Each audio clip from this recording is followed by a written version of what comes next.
अब वो गुलशन के कारोबार की तरफ आते हैं यानी कि हाँ, मेरा ख्याल आज वादा हमने किया था कि आज हम पीटीआई नहीं डिस्कस करेंगे। मैं तो पीटीआई डिस्कस करना चाह रही थी। एक सवाल की इजाज़त दे। वो आपके बड़ी आपके दोस्त सलमान अकरम राजा से मुतालिक है, तो इजाज़त दे दे मैं आपसे कुछ पूछ लूँ। अच्छा, ओके। वो ये है कि उन्होंने सीनियर जो लीडर हैं पीटीआई के आज़म स्वाति, उनके बारे में बात करते हुए कहा है कि इस्टेब्लिशमेंट या उनके दरमियान जो राब्ते हैं वो उनकी पर्सनल कैपेसिटी में है, इसका पीटीआई की पॉलिसी के साथ कोई ताल्लुक नहीं। तो सवाल मेरा ये था कि फिर इस तरह के राब्तों के नतीजे में मिलने वाली डील का मुस्तकबिल क्या होगा? आपको याद है कि कुछ अर्सा पहले एक प्रोग्राम के अंदर मैंने आपसे कहा था, जब आपने पूछा था कि ये सियासी लोग जो है पार्टी के पॉलिसी के ख़िलाफ़ बातें करते हैं तो क्यों नहीं, कोई इस की बात हुई थी और मैंने कहा था होता ही है कि ये लोग अपनी बातें करना शुरू कर देते हैं और पार्टी से जब पूछा जाता है कि ये तो देखे ना आपकी पॉलिसी, ये फलाना बंदा ये कहता है, मैंने कहा था ये कहते हैं उसकी पर्सनल व्यू है। हाँ, ये नून लीग के बारे में आपने बात की कि ये पर्सनल व्यू है। तो इस तरीके से पार्टियां जो है चलती हैं और नहीं भी चलती, और पीटीआई का भी वही हिस्सा है। जब वो कोई बंदा अपनी लाइन मार दे तो दूसरा बंदा कहता है पर्सनल व्यू है। अब ये आज यही आ गया ना, ये पर्सनल व्यू है। राजा साहब कहते हैं कि स्वाति साहब की ये पर्सनल व्यू है, स्वाति साहब कहते हैं मुझे इमरान खान ने कहा है। तो ये बातें सारी जो है ना हवा में ही हैं। ये कोई पर्सनल व्यू नहीं है।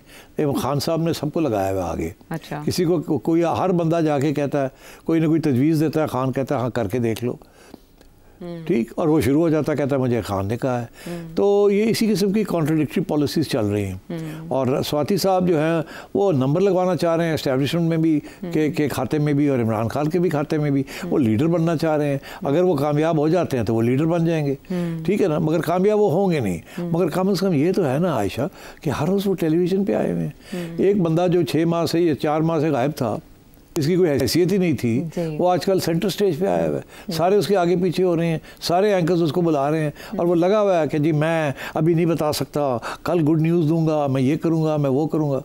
तो इस किस्म के लोग आज ही एक ज़माना था फवाद चौधरी हरकतें करता था, फिर वो आउट हो गया, ठीक है, अब वो बैठ के तनकीद करते हैं इनकी। फिर एक ज़माना था कि मरवत साहब लगे हुए होते थे, फिर वो आउट हो गए, ठीक है, गंडापुर साहब लगे हुए होते थे, वो भी सेमी आउट हुए हैं, ठीक है। अब स्वाति साहब और राजा साहब लगे हुए हैं। अल्लाह रहम करे मेरे राजे को, राजा शाह चुनकर मैं चाहता हूँ कि वो कामयाब हो। He is one good face in the PTI and I support him fully. ऐसे लोग और होने चाहिए पीटीआई में।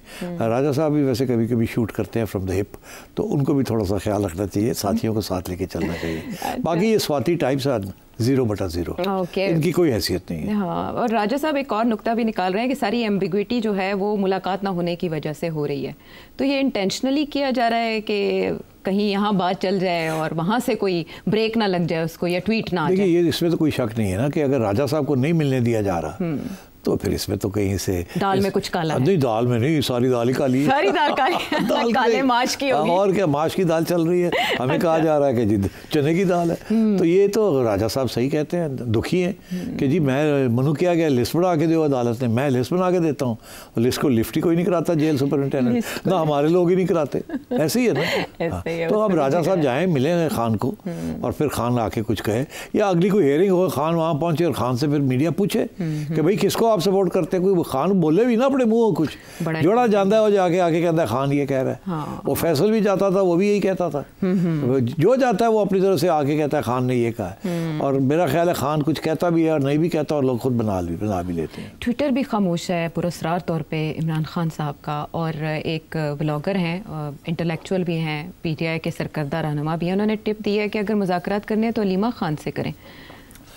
अच्छा, हाँ, बाय द वे अब ये ग्रुप्स भी तो बन रहे हैं ना। हाँ।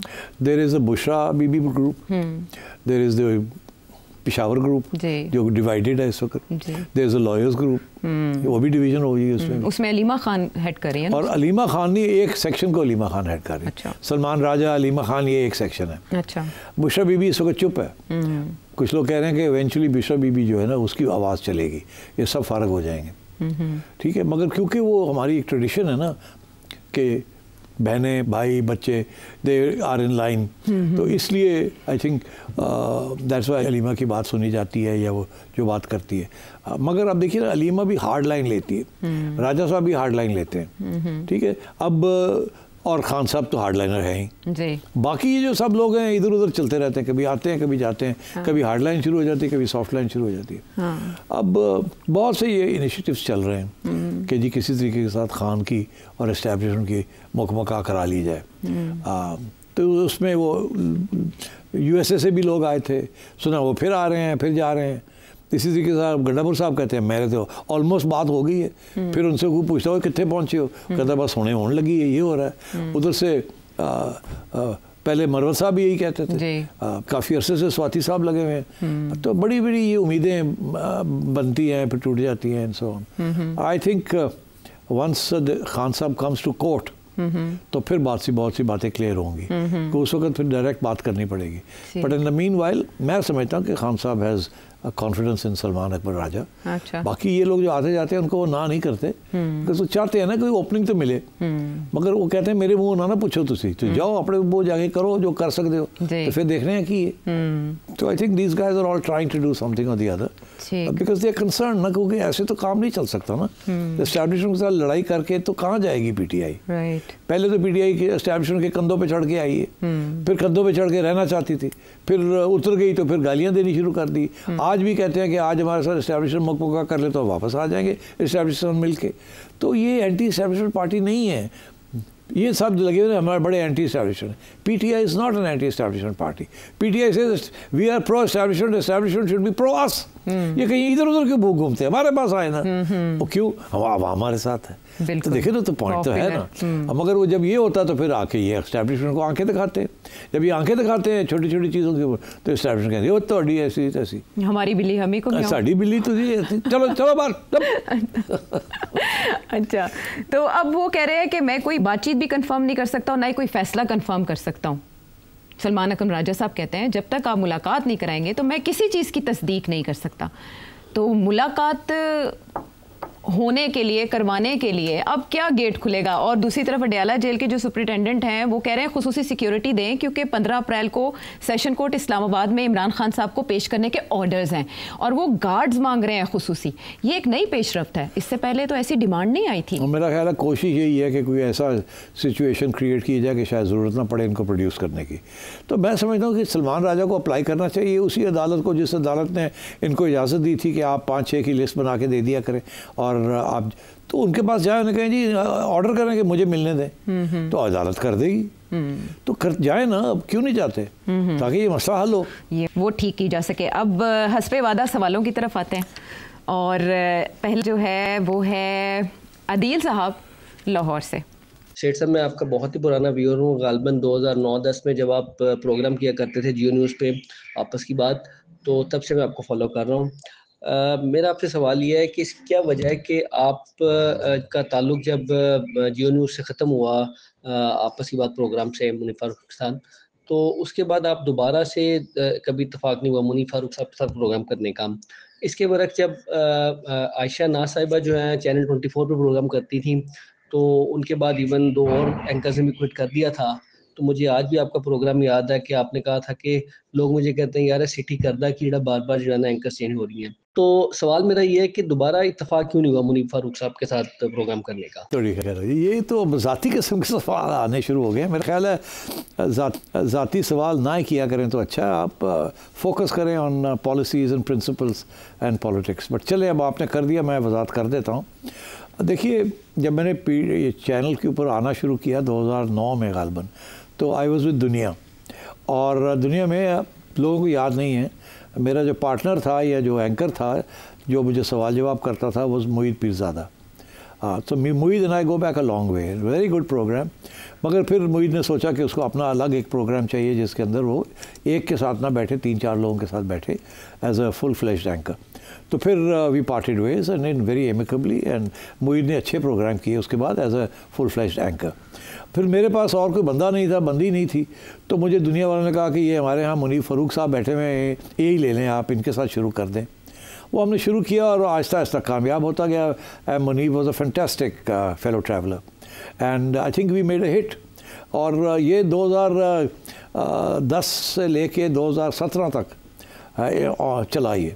उसके बाद ये हुआ कि 2017 में मैंने जियो और मेरे अलविदा काफ़िला हो गया, मैंने प्रोग्राम करना ही बंद कर दिया। और जब मैंने प्रोग्राम बंद किया, क्योंकि मैं पीसीबी में फुल टाइम चेयरमैन के तौर पे काम कर रहा था, तो फिर मुनीब ने he had to look out for himself, तो उन्होंने फिर अपना अलग प्रोग्राम शुरू कर लिया।